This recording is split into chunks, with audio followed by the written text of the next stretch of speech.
Our last guest is the legendary Peter John Ross from Sonnyboo.com, who have made more films than I could possibly count. Here's Peter.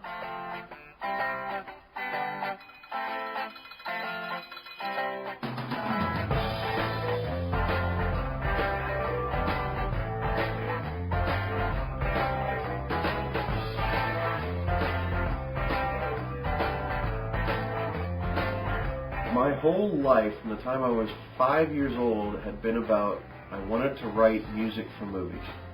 I was going to learn how to become a composer, and I wound up leaving that, and I started taking a lot of film classes.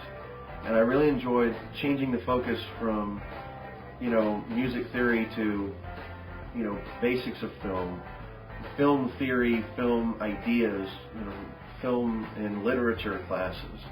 I have this uncontrollable urge to be a storyteller.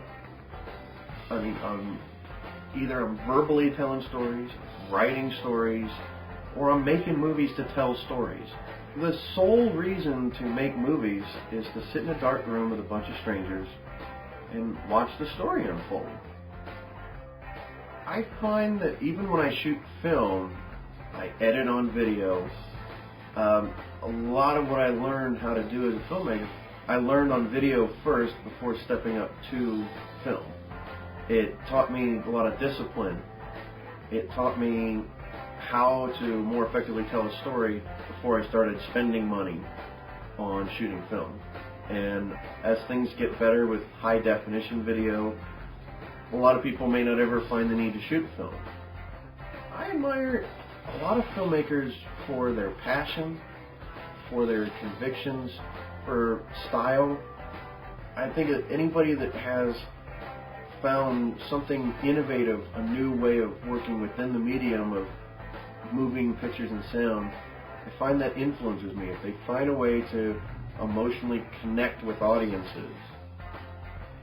Every movie I've made has been self-financed. You a lot of times beg, borrow, but I don't recommend steal. Begging, borrowing, pleading, working with people. If you work for other people, being a PA on someone else's shoot, they'll be the boom operator on your shoot. You can get a lot of talented people to work for you if you work for them. I really don't spend a lot of money on my movies. Most of my movies, I have never shot anything that's cost more than $600. My favorite story ever is James Cameron talking about how he got into filmmaking. He said, I got a $150,000 film school education and $1.50 in late fees from the public library. And I think that's a brilliant thing. I buy most of my filmmaking books from half-price books, and I study like mad. I never studied in school half as much as I've studied on my own when it came to filmmaking. Going to film school is not a bad thing. And I think there's a lot more to be learned there than just the technicals.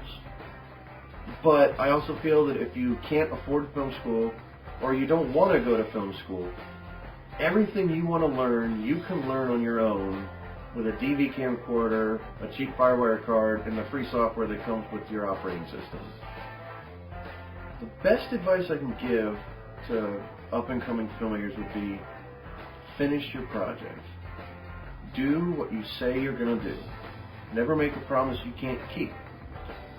So, if you start a project, finish it. No matter how bad it winds up being, that's how you learn from it. You won't really learn the whole lesson if you find out it's not going well and you just quit. Finish the movie. Make the habit of finishing everything you start. Well, unfortunately, that's all we've got time for this show, but if you've got a trailer